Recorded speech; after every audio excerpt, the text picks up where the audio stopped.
slogan. So, um, welcome to Ears to the Street. I'm your host HG, where fact and entertainment meet. Um, I had to I've been on a hiatus for about a year with Ears to the Street. You know, getting things situated with myself. So Ears to the Street hasn't been a top priority right now, but for 2024, you know, I'm making it a priority to put just as much work into Ears to the Street like I have done previously with other things I got going on. So I had to break my hiatus for this J. Cole thing. You know, it's where fact and entertainment meets. So it's always going to be an entertainment aspect to Ears to the Street. All day, every day. We like to talk consciousness. We like to talk, intelligently, knowledge, like anything dealing with consciousness, being knowledgeable, upliftment, positivity. Like we focus on those things with Ears to the Street. Like if you've ever watched any of my interviews, anything I've done, you always gonna get that type of content. But one thing that I do want to specify is the entertainment side of things, because the reason I made that slogan where fact and entertainment meet is because that's who I am.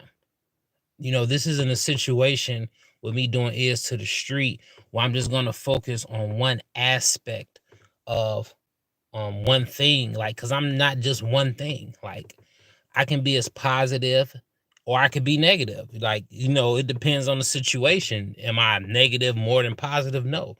Am I more so positive? Yes. But at the same time, being a media platform, I feel it's important to sometimes get into what's going or what's trending. It's cool. You know what I'm saying? Like, these are conversations that you would have at a barbershop. These are conversations that you would have on the block with friends or whatever. So we got to talk about this J. Cole thing. And, I named it J. Cole Apologizes after dissing Kendrick Lamar and, hip hop origins and where hip hop is now. Now, I was born in 1983. So my era of hip hop is kind of like the Tupac, Nas, Jay-Z. That's like my era of hip hop. When I was of an age where, you know, I liked the music, understood the music, and could relate to it in certain aspects or another, or can relate to it more as I got older with it. But I also understand and heard the earlier era with the Big Daddy Kanes and the Cool Mo D's. Like, that's like that stuff, that hip hop, Coogee rap, that hip hop, like I was young. You know what I'm saying? Like Scarface and Ghetto Boys, like the earlier stuff, you know what I'm saying? That's what, like, those are some of my introductions to hip hop. Mind Playing Tricks on Me, NWA, Straight Outta Compton, you know, Positive K, Heavy D, Big Daddy Kane. Like, I remember being a shorty, like, I'm talking about like 7, 8 years old, listening to these people. So we're talking about, like, when I say Positive K, like, we're talking like 88. You know what I'm saying? We're talking about 88 hip hop. You know what I'm saying? So I have history with hip hop that some of the younger generation may not have and may not be knowledgeable about. But we have to talk about this J. Cole thing because he's very popular and he's very talented and very skillful. However, his approach to this situation with Kendrick Lamar, we have to really examine this, because this is what dictates a standard in hip hop. Like hip hop is our thing as a black culture.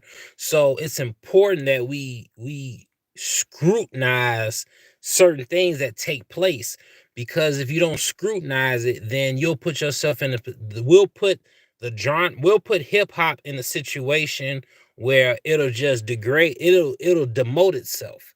And I think that's what we're dealing with right now. This is a situation where it's kind of like um the essence of hip hop, but then once artists start getting money in hip hop, it changes the essence of hip hop now. You know what I'm saying? Like, it's like, okay, artists are getting money, so it's not about just making a pure hip hop song. It's about making a um a um a popular poppy song to where you can have a bigger crowd. It's a more of a crossover song. You know what I'm saying? So this is what we dealing with. Like, this is like the same conversation with money in hip hop versus just sticking to the culture, the origins of the culture, and being like an authentic hip hop artist. Like, so the J. Cole thing.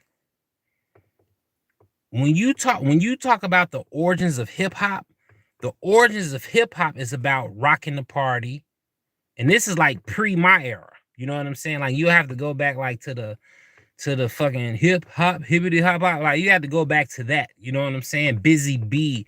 And like, I was there for the Cool Mo D shit. Like, you know what I'm saying? I remember when Busy B and Cool Mo D, they had their battle, and that what ushered in like the lyricism versus being an MC and rocking the party, like a party rocker versus an actual lyrical MC.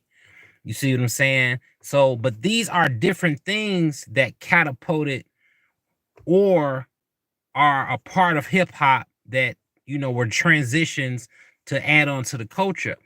So we have to examine, is what J. Cole doing, is this adding on to the culture or is it taking away from the culture?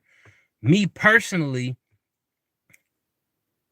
I just feel hip hop is like any other industry of being competitive.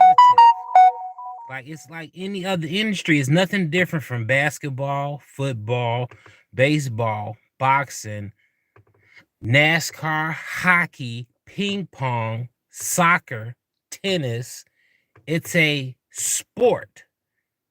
It's a sport of intelligence, articulation, wittiness, swag, charisma, lyricism, like bravado. Like, this is what hip hop is. And when someone challenges you in this arena,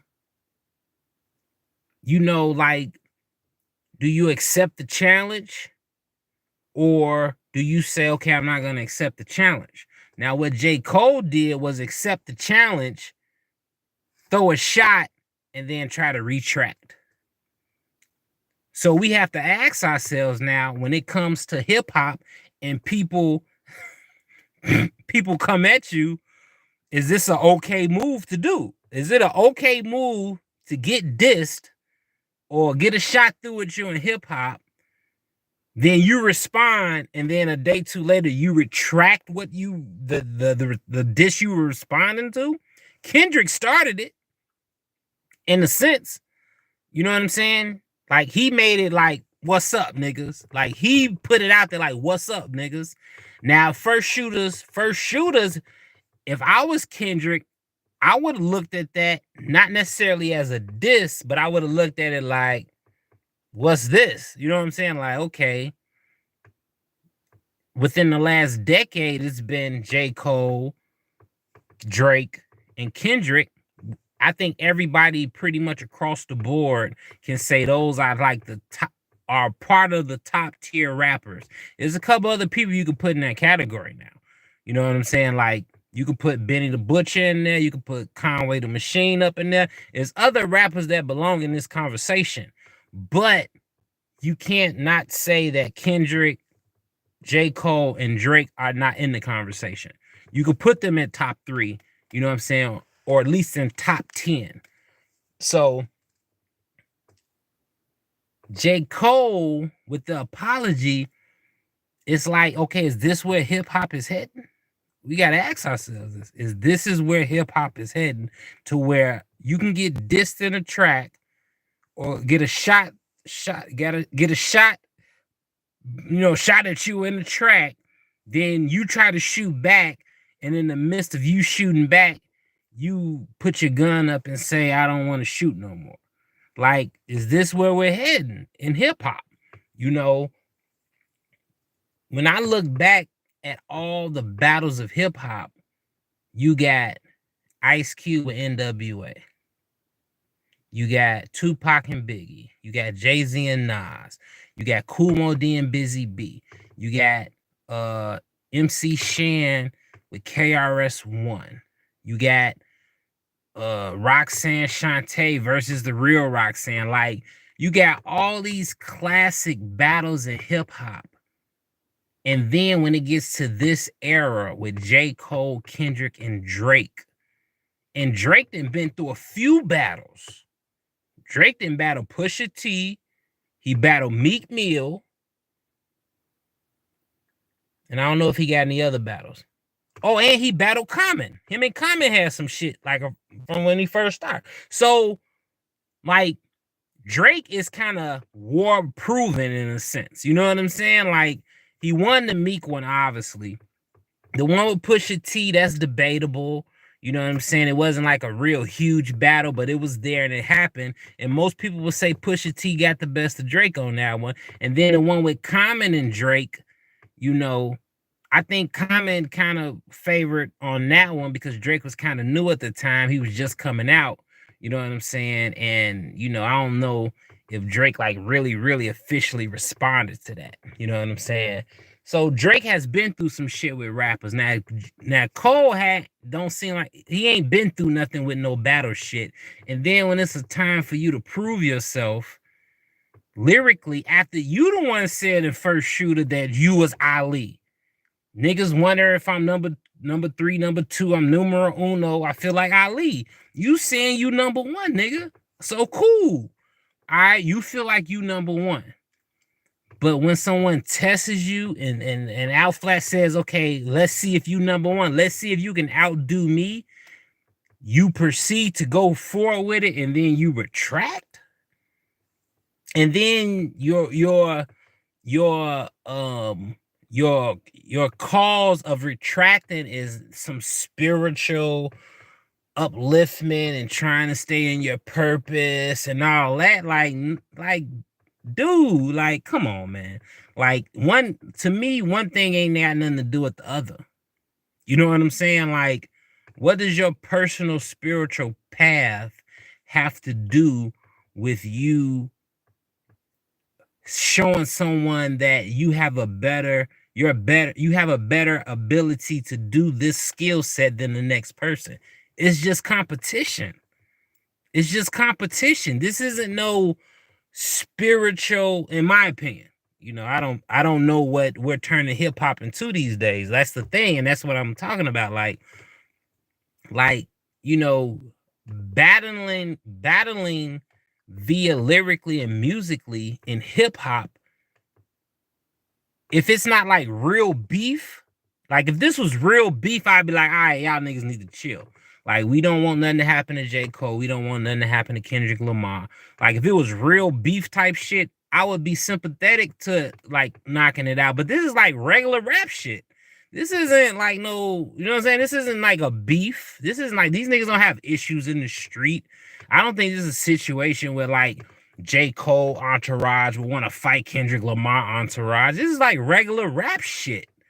This is regular rap shit. Like, you know what I'm saying? Like, no one is looking at this situation as if when these niggas see each other, they gonna start shooting at each other. This ain't no Chicago drill shit. You know what I'm saying? This ain't no East Coast, West Coast shit. This is just like regular rap shit. This is two niggas that's at the top of the game saying, oh, Kendrick like, oh, since y'all teamed up and did that song, like, fuck that, nigga. I'm the GOAT. I'm the best. I'm better than both you niggas. You know what I'm saying? Drake is clearly saying he's the best. He's fucking Mike Jackson of the shit, moonwalking and spinning around and snapping his fingers and shit. And J. Cole is saying, nigga, I'm Ali. I'm the best nigga doing this shit. And Kendrick just coming out saying, no, nigga, fuck both of you niggas. I'm the best. You know what I'm saying? So this nigga J. Cole responds with a lackluster response. I don't think the response was whack. I just think like, and the response in a sense I was looking at like, all right, you ain't giving it up. You ain't going all the way in. You just testing the waters to see what happened afterwards. And based off his apology, I could tell I was right about thinking that because you know what I'm saying? Because I was thinking that before I seen the apology today. So I'm like, okay, cool, whatever. You know what I'm saying? Like, nigga, you tiptoeing. You tiptoeing. I could tell you tiptoeing with this shit. But then you come back with the apology. I'm like, oh, nigga, you just folded. Cool. You know, you played yourself on that, in my opinion, though. You know what I'm saying? Not as a man, as a spiritual, like it ain't even that deep. Like I'm looking at people's comments and people talking about this shit. Like y'all turned this into some fucking angelic demonic thing when it's not that. Like it's not that deep. In my opinion, it's not. You know what I'm saying? J. Cole is saying that like, oh, it messed up my spirit. And like, bro, it's just a fucking rap competition. You know what I'm saying? Like when Kobe Bryant and whoever is playing for the championship ring, this isn't some spiritual warfare shit. This is a fucking basketball game, man. Like, you know what I'm saying? Like, it's a fucking basketball game. That's all it is. Like, you know, you're not going to hell because you hit the 3-pointer, my nigga, or because you dunked on LeBron and you're going to hell for dunking on LeBron in a basketball game. Like, it's not that serious. I'm looking at a lot of comments and shit, and it's like y'all turning a competitive thing into this massive humane morality thing, and that's what J. Cole is doing. You know what I'm saying? And I'm like, damn, it's like is this the standard now in hip hop? We had all these classic battles when it was real beef then. Like, you know what I'm saying? Like, we have classic hip hop battles when it was real issues. This isn't even a real issue, and niggas is acting like this is like life or death situations. This shit ain't life and death, man. This ain't life and death. J. Cole and Kendrick Lamar having a rap battle is not life and death shit. It has nothing to do with spirituality or morality or, you know, ego or whatever the fuck, like whatever y'all trying to spin this into and whatever J. Cole trying to make this into. Nigga, you're a lyricist, you're a musical artist, this is hip hop, and this has always been a part of hip hop culture. Since Busy B and Cool Mo D. Go back and look at that battle. Like that shit was on cassette tape. Busy B was a old school party, original party rocker. Hit like, you know what I'm saying? Like 1, 2 on the mic and let the crowd. Like he was one of those guys. And then Cool Mo D came in and ushered in being actual lyricist. So that was the kind of end of that era of hip hop. And I'm wondering, like, now, is this the end of battle? Is this the end of battling in hip hop? Because we got someone who is as influential as J. Cole saying, I dissed you, but now I want to retract that diss and say it's hurting my spirit and all that shit. Which is okay. Like, I'm not knocking him as a man, but we're not talking about that. This has nothing to do with you as a man. In my opinion, you responding to a diss track is not affecting what we think of you as a man because we don't know you as a man. You see what I'm saying? Now, in a sense, now we kind of do know what you are as a man because you're not standing on you saying that you're the best doing this shit. So now you don't even believe yourself now. Or do you think you the best? You just don't want to battle to prove you the best after saying you are the best, and part of hip hop is battling to prove you the best. You can't, like, you know what I'm saying? You can do what you want to do with this shit, But I'm just trying to say, like, you're just going against the whole format of hip hop right now.